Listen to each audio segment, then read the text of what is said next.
1999 December 2న అప్పటి peoples war party ముగ్గురు కేంద్ర కమిటీ నాయకులు నల్లా ఆదిరెడ్డి, ఎర్రంరెడ్డి సంతోష్ రెడ్డి, శీలం నరేష్లను పోలీసులు బెంగళూరులో పట్టుకొని కరీంనగర్ జిల్లా మల్హర్ మండలం కొయ్యూరు అడవుల్లో బూటకపు ఎన్కౌంటర్ చేశారు. ముగ్గురు కేంద్ర కమిటీ సభ్యులు ఒకే ఎన్కౌంటర్లో చనిపోవడం నాడు దేశంలో సంచలనం రేపింది.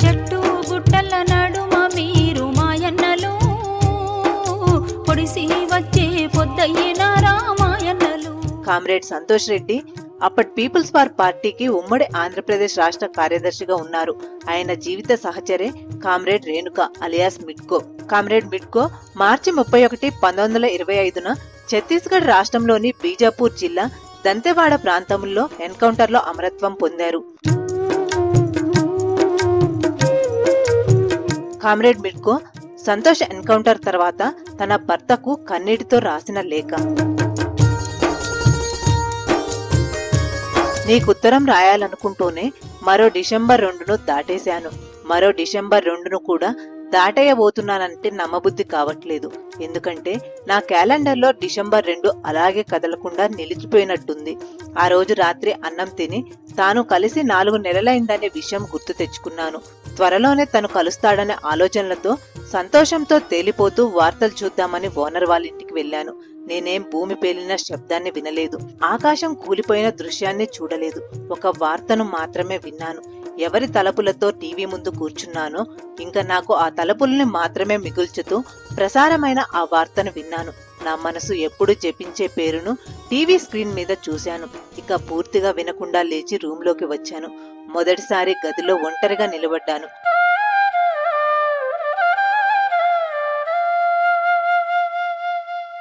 ఓ ప్రభాత సమయాన ప్రభవించిన ఓ మిత్రమా. గదిలోనేనా ప్రపంచంలోనే ఒంటరిగా నిలిచిపోయిన ఫీలింగ్. బట్టలు మార్చుకొని రూమ్కి తాళం పెట్టి బయటకు వచ్చాను. ఎక్కడికి వెళ్ళాలి, ఎవరిని కలవాలి, ఎవరికి చెప్పుకోవాలి, ఏమని చెప్పుకోవాలి? ఆ వాళ్ళింటికి వెళ్ళాను. అప్పటికి వాళ్ళింటికి నేను రాకపోకలు మానేసి చాలా రోజులైంది. నన్ను చూసి చాలా ఆశ్చర్యపోయారు. అందరూ నన్నేవో అడుగుతూనే ఉన్నారు. నేను చెప్తూనే ఉన్నాను. చాలాసేపటి వరకు, దాదాపు రాత్రి 11 వరకు అలా కూర్చునే ఉన్నాను. అప్పుడెవరో నన్ను తాకి అరే జ్వరం వచ్చింది అని మాత్రలు తెచ్చి నీళ్లు తాగించారు. అప్పుడిక బోరుమన్నా. ఇక రాయలేను. ఆ రోజుల్లోకి వెళ్లి ఇంకాసేపు ఉండలేను. నువ్వు ఇన్ని రోజుల నుంచి నా ఉత్తరం కోసం ఎంత ఎదురు చూస్తున్నావో ఊహించగలను. ఎప్పటికప్పుడు నీకు ఉత్తరం రాయాలని అనుకుంటూనే రాయలేకపోతున్నా. మొదలుపెట్టి విపరీతమైన తలనొప్పి తెచ్చుకొని విఫలమైన. గాయం కొంత మానాక రాద్దామనుకున్నా. కానీ అంత త్వరగా మానే గాయమా ఇది? ఉత్తరం రాయాలంటే తన గురించి రాయాలి. తన గురించి రాయాలంటే మనసొప్పడం లేదు.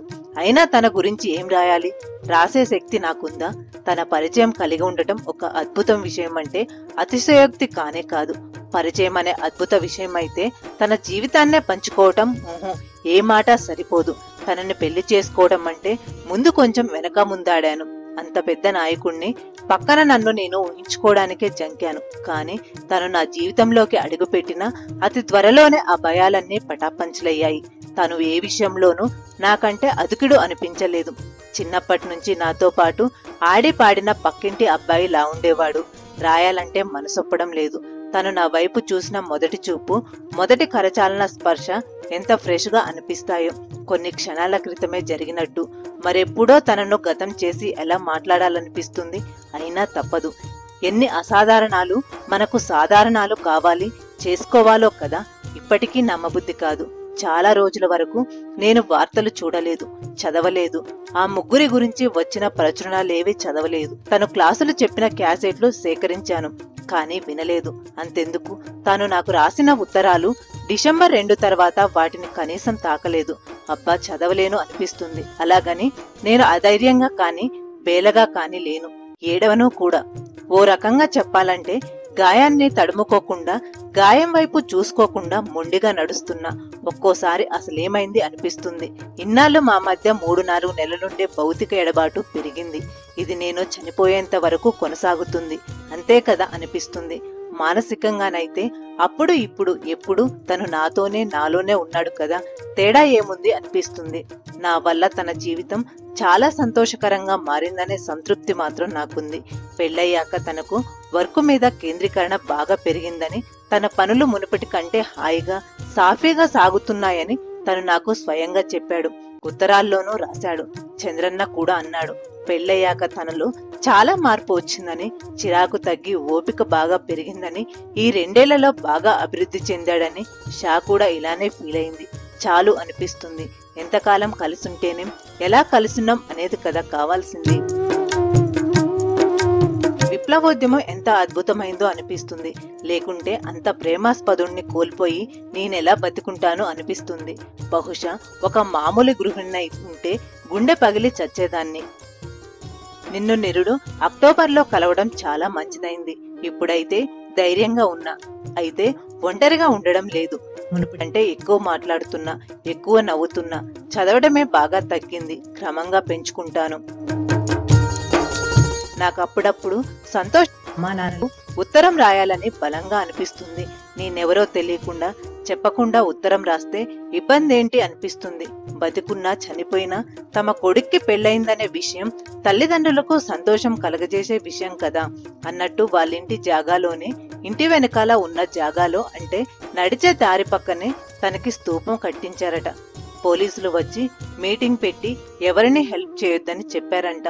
సంతోష్ వాళ్ళ అమ్మను పిలిచి ఆపేయమని చెప్పారంట. కానీ ఆపలేదు.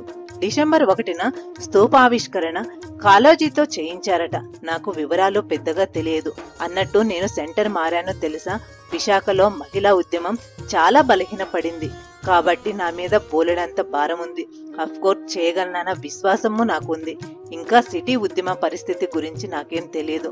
కొత్త సెంటర్లో బహుశా ఒంటరితనం ఫీల్ అవుతానో అనిపిస్తుంది. ఎందుకంటే తిరుపతిలో అలాంటి సమస్య లేదుగా.